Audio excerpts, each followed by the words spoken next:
Mga mahal na kapatid, babasahin natin ang paksa ng ating leksyon.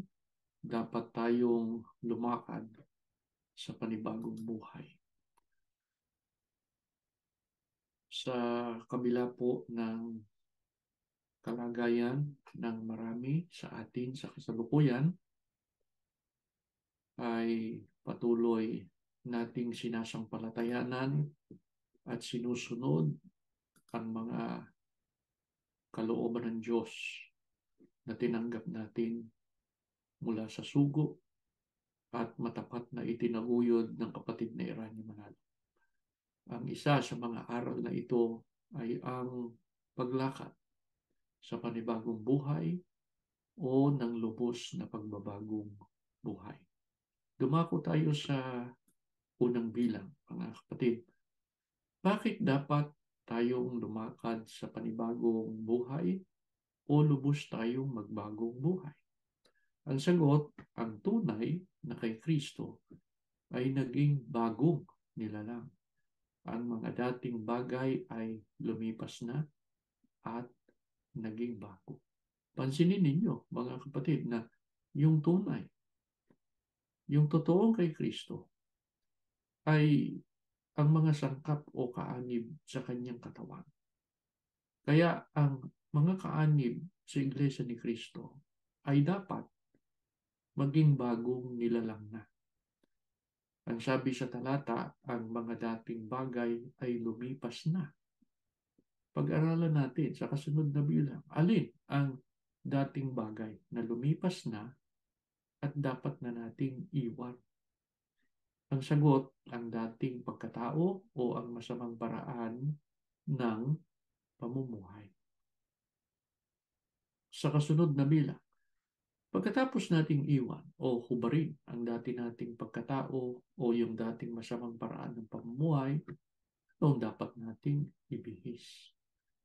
Ang sagot, dapat na magbago tayo ng pag-iisip at ibihis ang bagong pagkatao o lubos na tayong magbagong buhay. Sa ikaapat na bilang, bakit kailangan tayong magpatuloy sa pagbabagong buhay kahit itiniwalag na tayo ng hindi naman makatarungan? Ang sagot, sapagkat ang mga liko o masama, gaya ng mapakayapid, mangangalunya, mapakayapid sa kapwa lalaki o babae, magnanakaw, mangangalunya, masasakit, manlalasing, mapagtungayaw, at manlulupig, kasama ng mga mapagsamba sa Diyos-Diyosan, ay hindi magmamana ng kaharian ng Diyos o hindi maliligtas. Wala na bang pagkakataon ibinibigay ang Diyos sa mga lingkod niya sakali na nahulog sila sa paggawa ng kasalanan o kasamaan? Ang sagot ay meron. Sa kasunod na bilang, ano ang pagkakataong ibinibigay ng Diyos sa mga lingkod niya na nahulog sa pagkakasala o sa paggawa ng kasamaan upang sila ay maligtas? Ang sagot, kailangang pagsisihan ang lahat ng kanilang kasalanan. Sa kasunod na bilang, ano ang katunayan ng isang nagsisisi? Kasi madaling sabihin pinagsisisihan ko na po. Madaling sabihin. Ang sagot, basahin natin. Kilalanin ang kasalanan at ikumpisal sa Diyos. Itong ikumpisal na sinasabi dyan ay ipapahayag sa Diyos. Hindi yan yung kumpisal na ginagawa doon sa Iglesia Katolika. Sa kasunod na bilang, mga kapatid, anong higit sa lahat na katunayang nagsisisi ang isang makasalanan? Ang sagot, dapat iwan ang masasamang gawa at ang mga likong pag-iisip. Ang katumbas lang yan, kung dati matigas ang ulo natin, dapat hindi na. Kung sinabi natin, pinagsisisihan ko na po, hindi ko na po gagawin, hindi na ako magiging matigas ang ulo, dapat gawin mo yun. Yun yung tunay na pagsisisi at pagbabago. Pero kung sinabi mo, hindi na magiging matigas ang ulo mo, isang oras lang lumipas, matigas na naman ang ulo mo, ayaw mong sumunod. Inuutosan ka ng mga magulang mo, yung iniuutos naman sa iyo ay hindi makasasama sa iyo, ayaw mong sumunod. Hindi tunay na nagbago, hindi tunay na nagsisi. Sa ikawalong bilang, mga kapatid, ano ang pangako ng Diyos sa tunay na nagsisisi sa kanyang mga kasalanan at lubos na nagbagong buhay? Ang sagot, ang Diyos ay tapat at banal na patatawarin niya ang nagsisisi sa kasalanan at lilinisin siya sa lahat ng kanyang kalikuan. Sa ikasyam na bilang, kung ang nagawa ng sino man ay napakabigat na kasalanan, may pagkakataon pa ba siyang mapatawad ng Diyos? Ang sagot, kahit na ang kanyang kasalanan ay tila mapula o mabigat na kasalanan, papuputiin niya gaya ng niebe o snow. Kahit na maging gaya ng matingkad na pula, ay papuputiin na gaya ng balahibo ng tupa.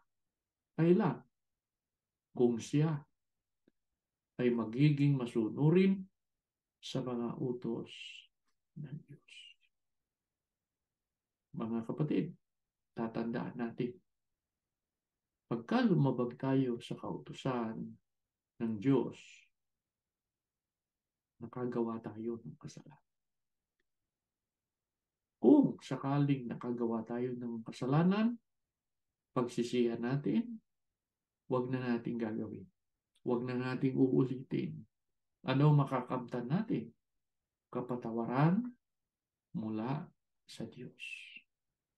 Kaya patunayan natin sa Diyos at sa lahat na bagamat ganito ang kalagayan ng marami sa atin, ay namamalagi tayong tapat sa pagsunod sa mga kalooban ng Diyos. Kung ano yung tinanggap natin na tamang aral, yun ang patuloy nating ibuhay, yun ang patuloy nating sundin. Sa gayong paraan, mapatutunayan natin, tunay pa rin tayong mga lingkod ng Diyos. Bago tayo manalangin, ay basahin natin muli ang paksapo ng ating leksyon. Dapat tayong lumakad sa panibagong buhay. Tumayo po kayo, tayo'y mananalangin. Ama namin Diyos, salamat po ng marami sa iyo. Muli namin tinanggap ang iyong mga salita. Ibiniyaya mong pagkakataon para kami maghandog ng pagpupuri at pagsamba sa iyo. Nawa po naging karapat-dapat ang bawat isa sa amin. Huwag nawang masayang ang iyong mga kalooban na patuloy na itinuturo mo po sa amin. Huwag lamang humangga ito sa aming pandinig, kundi higit sa lahat, gawin mo kaming tagasunod. Nag-iingat sa iyong mga kalooban, sapagkat ito ang inaasahan mo po sa amin. Patuloy mong basbasan ang mga magulang. Ibiyaya mong karunungan at kapangyarihan. Gawin mo silang mabisang kasangkapan sa pag-akay sa kanilang mga anak. Manatiling tapat sa iyo, nagtataglay ng banal na takot sa iyo. Sapagkat sa gayong paraan, patuloy mo silang lilingapin, patuloy mo silang babasbasan. Aman Diyos, pagpalain mo ang mga kabataang aming tinuturuan. Nawa po, huwag mong ibibigay sila sa masamang sanlibutan. Mamalaging ang iyong kamay nakabakod sa kanila. Ingatan sa araw-araw. Mamalaging kaaliwan ng kanilang mga mahal sa buhay. Higit sa lahat, kalwalhatian ng iyong pangalan. Umaasa kami, Ama, tinanggap mo ang aming dalangin, iginawad mo ang iyong basbas sa ngalan ni Jesus na aming tagapagligtas. Amen.